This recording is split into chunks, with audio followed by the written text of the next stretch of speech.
Herkese merhabalar. Ben Tuğba. Kanalıma hoş geldiniz. Bu videoda sizlere şahane bir ekmek tarifi vereceğim. Lütfen videoyu izlemeden önce kanalıma abone olmayı unutmayın ve videonuzun sesini biraz açın.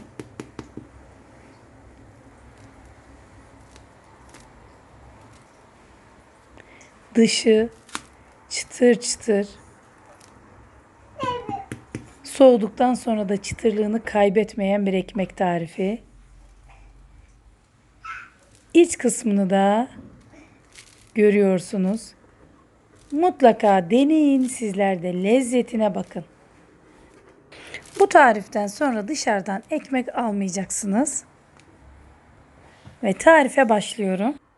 3 su bardağı unu yoğurma kabına aldım. Ortasına havuz yapıyorum. 1 tatlı kaşığı 5 gram kadar kuru mayayı ekledim.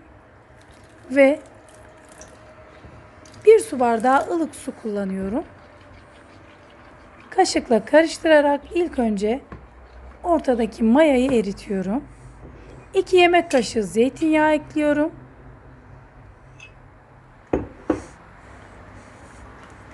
Tekrar karıştırmaya devam ediyorum.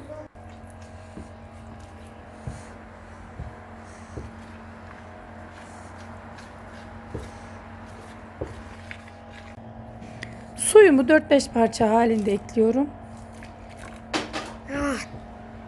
Lütfen ılık su kullanmaya dikkat edin. Hamurunuzun daha çabuk mayalanmasını sağlarsınız. Kaşığımı çıkarıyorum ve hamurumu elimle yoğurmaya başlıyorum.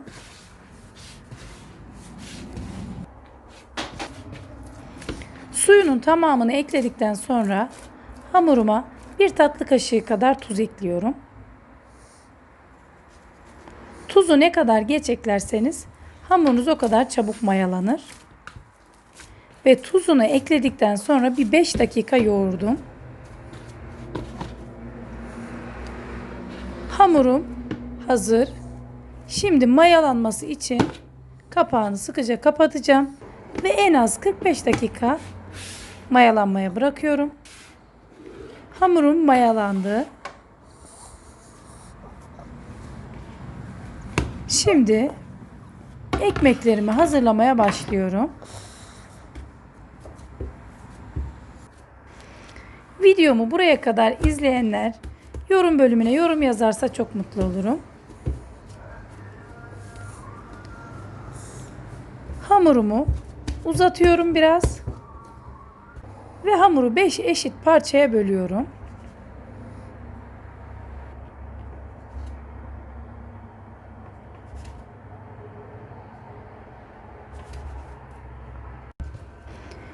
Beş parçaya böldüm. Ve şimdi lütfen bu aşamada videoyu dikkatli izleyin. Ekmeğimin şeklini veriyorum. Çok kolay. Elimle hamuru böyle biraz açtım ve sonra uç kısmından içe doğru katlayarak yapıştırıyorum.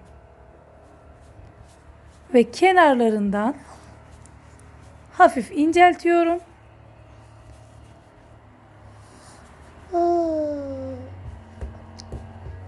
Hepsi bu kadar. Ekmeğim hazır.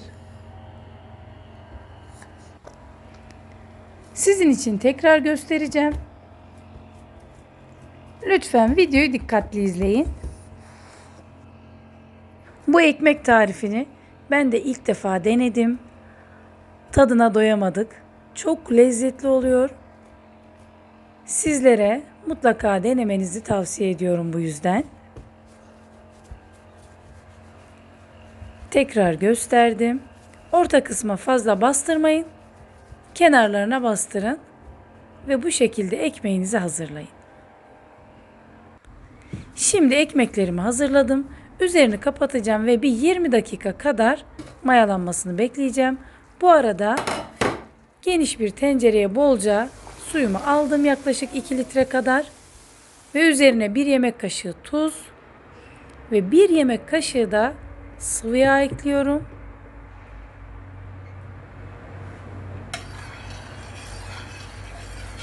Karıştırıyorum. Ve 20 dakika sonra kaynayan suyumun içerisine ekmeklerimi bırakıyorum. Ekmeği suda haşlamamızın sebebi ekmeğimiz soğuduğunda bile dışı çıtır çıtır kalıyor ve çok lezzetli bir ekmek oluyor.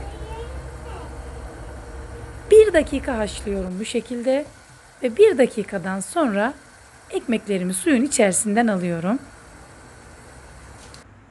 Yağlı kağıt serdiğim fırın tepsisinde ekmeklerimin üzerini keseceğim.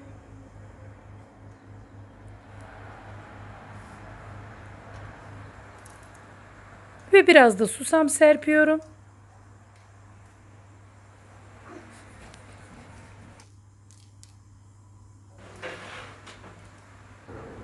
Tamamen susamları serptim.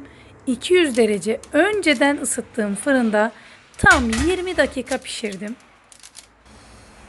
Şu ekmeklerin güzelliğine bakar mısınız? Ve şimdi ekmeklerim sıcakken hemen bir bezin üzerine alıyorum. Ve final. Lütfen videonuzun sesini açın.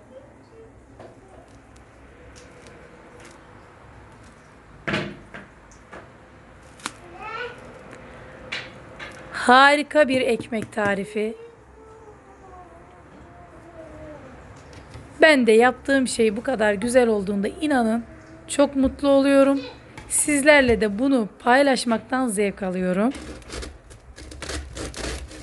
Ekmeğimi dilimleyerek sizlere iç kısmını da göstereceğim. Asıl önemli olan zaten ekmeğimizin iç kısmı. Ne kadar güzel pişmiş, hamur olmamış. Gayet güzel göz göz, dışı çıtır ekmek tarifi.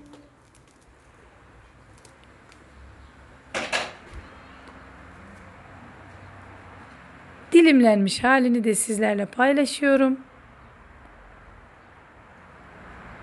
Ve lezzetine de bakacağım.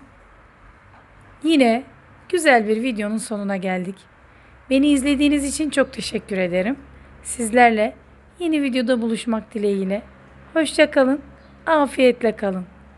Her şey gönlünüzce olsun.